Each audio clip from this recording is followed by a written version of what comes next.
And last night, we had the NBA draft lottery. I was thinking about recording a short on it, but I decided, you know what? I'm going to come on here instead and record a video about it because this is something I want to talk about because I feel this is a lot more substance to talk about here with the NBA draft lottery and why I think it's stupid and why I think it needs to go. And what I'm going to do is I'm going to simplify it for you guys. In the description box, there's going to be chapters in there. And you can just skim through it if you want to. If there's only certain parts of it you want to see, you can do that as well. So feel free to help yourself. Check in the description box. There's the chapters. Yeah, but I'm going to come on here and just talk about the NBA draft lottery, why I personally think it is stupid and why I don't like it and why I think it's a bad idea. Now, there's several reasons behind it, but I'm going to go through it. Now, with the whole NBA draft lottery, there's been throughout the years this idea and this thinking that, well, if you do that, it reduces chances of tanking. That's been the big thing that's been used to defend the draft lottery, saying, oh, okay, yeah, you can prevent blatant tanking that way.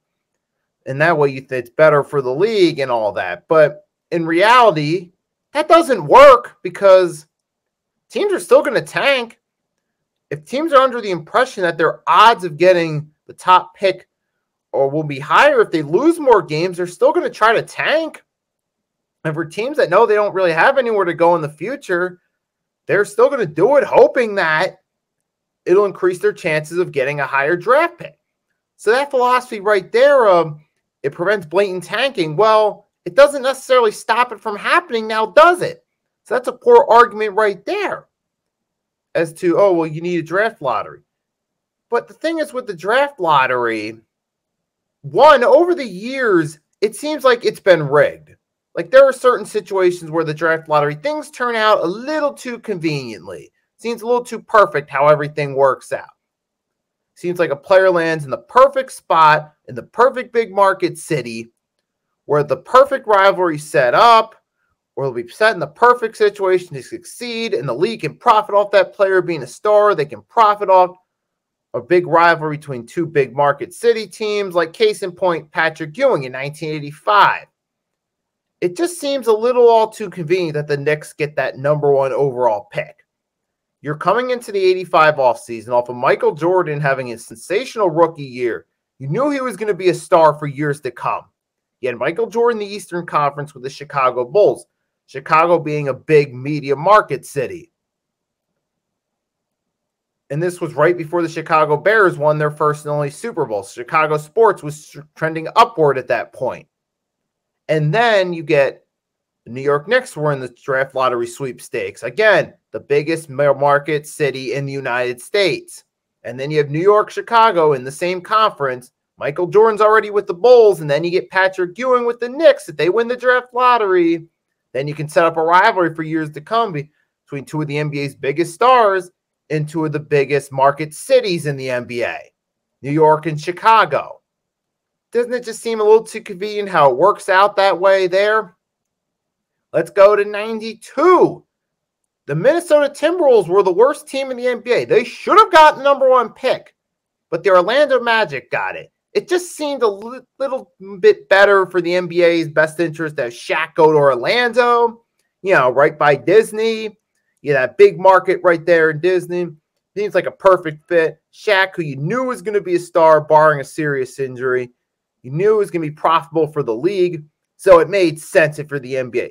Put that big market star, who's going to be a big star of the future in Shaq, in Orlando, by the Disney area. There's more money to be made off Shaq being in Orlando than there was Minnesota.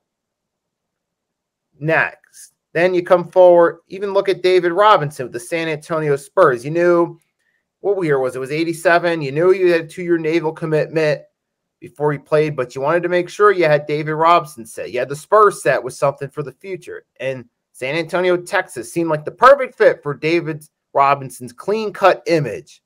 2001, you got a situation where Michael Jordan's Washington Wizards are going into the draft in the lottery contentions.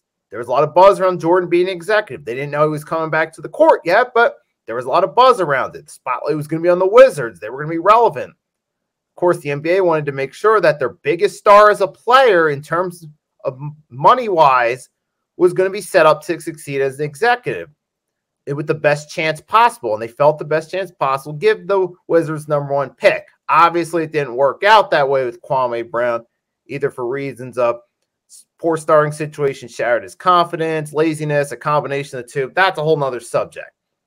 In 2003, LeBron James from Akron, Ohio, Cleveland's in draft lottery. Wouldn't it make sense to put LeBron James in Cleveland, the kid from Akron, Cleveland closest to Akron? You need, he's going to be a big star. Put the big star closest to his hometown instead of sending him to Denver out west. And plus, West was more loaded with star talent at the time, so it helped balance out the star power just a little bit more. Seemed a little bit better in the league's interest. Yeah, so there's a lot of examples of this. Even like at post LeBron leaving the Cavs, they wanted to keep them relevant. They kept giving them draft lottery picks. And even the Sixers, they benefited from this too. My team, 96. We're going to send Allen Iverson to Vancouver or put him in Philadelphia in the big market city. Put your star in the big market city where there's more money to be made off of it. So there's a pattern here where the cards seem to play out a little too conveniently. Even Victor Wembanyama, big man and a foreign player, fits Popovich's strengths as a coach, they get the #1 pick. Seems like it plays out way too conveniently, where it feels like almost as if it's rigged. But part of the problem comes with that is you set up a situation where some of the teams that struggle, that don't have the big market or aren't the perfect fit for a certain player, they don't have that opportunity to get those star players. Like sometimes you get those teams like the Detroit Pistons get stuck in the middle of the top 10. It's hard for them to really build momentum and truly get better as a team if you keep leaving them stuck in the middle of the top 10 in the lottery every year. And they only got the #1 pick that one time. It's going to be hard for the Pistons to really get out of that. And the Clippers for years. Yeah, Clippers also incompetence from Donald Sterling. And at the same time, a lot of bad luck with the draft lottery. The Clippers weren't put in favorable positions with the draft lottery over the years. That's another reason they struggled for years, on top of incompetent ownership. So it also leads to teams that constantly get stuck in the middle of the top 10 in the draft lottery, staying stuck in that position. And another stupid thing about it is, throughout the history with expansion teams in the draft lottery, there's been no expansion teams that have gotten a #1 pick. None. Not the Minnesota Timberwolves, Miami Heat, Charlotte Hornets. Who else am I missing there? That was part. Not the Orlando Magic. Not the Toronto Raptors, Vancouver, now Memphis Grizzlies. Not the Charlotte Bobcats. Thing is, you should be... The NFL, at least when they have expansion teams, they realize, hey, got to give that expansion team the #1 pick because currently they have nothing. They have no star players of note for that new fan base to rally behind. Nothing of note for that new team to be profitable for the league. So you give them that #1 pick to at least give them the opportunity to draft someone who could be a star in the future. Someone that new fan base can rally behind. Someone that could generate profit for both that new team and for the league years down the line. It feels like it's in the best interest of all parties. With the NBA, you don't get that. And that's why expansion teams often struggle to get off the ground. That's why teams that are usually bad, like the Detroit Pistons, who haven't had a lot of luck with the lottery in recent years, stay in that position. That's why, as I allude to the Clippers for years, part of the reason they stayed stuck in that position is because of poor luck with the draft lottery. So that's another reason it's bad. Now, let's take a look at the NFL for a second. Imagine if the NFL had a draft lottery. Imagine, say, 2004, the Minnesota Vikings, who missed the playoffs with a 9-7 record the previous season, got the #1 pick, and they could have drafted Larry Fitzgerald or possibly upgraded on the defense with a Sean Taylor. Think about how ridiculous that would have looked for a second. Imagine how ridiculous would have been the teams that actually needed that help right there at the time, like the Chargers and the Giants and the Raiders and the Browns. Think of just that would have been absolutely ridiculous, especially if a team like the Chargers, who needed help the most of the time, got stuck with the #10 pick.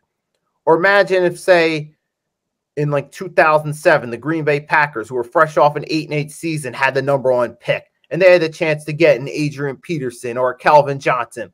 How ridiculous would it have been to teams like the Raiders and the Lions and the Cardinals? My point exactly. So yeah, if that would have happened in the NFL, just imagine how many teams that struggled to get, struggled to barely make 4 to 5 wins would have been stuck in poor positions time and time again. Imagine if like the Detroit Lions didn't even get Calvin Johnson because they were stuck in the middle of the first round. They wouldn't have even had some of those good playoff runs of recent years. Or if they wouldn't have gotten the number 1 pick in 2009 after an 0-16 season. Say a team like Washington got the number 1 pick in a lottery in 2009. Think about it. The Lions would have gone nowhere in the 2010s, not even to a few wild card games. So that's just one example of how in football, which is actually based on team records, imagine how ridiculous that would have looked. And it's similar with the NBA. For those of you saying, well, those are ridiculous examples with football, my point exactly. That's another reason why it's just ultimately stupid. It plays out way too much in favor of the big players being in the big cities, big markets. It just plays out way too conveniently for them, but ultimately for everyone else, like expansion teams, teams that aren't big market teams, they ultimately stay stuck in the same position. Why do you think the Sacramento Kings struggled for so long before finally building a solid team? One of the reasons, not the only reason, but one of them is poor luck in the draft lottery most of the time. So yeah, I think overall it's just a bad idea. I think base it off team records. That way you give the teams that are bad a better chance at getting better. And there is a high likelihood of parity in the long haul, which could be beneficial to the league. That's my opinion personally. You guys can comment, let me know what you think. If you agree or disagree with everything I said, some stuff you agreed with, some stuff you disagree with, you can comment, let me know. If there's anything you want to add to what I said, feel free to do so. So thanks for watching. If you haven't done so, drop a like, subscribe to the channel for more NBA, NFL related content. Yep, and until next time, it's Nicky Stees signing off.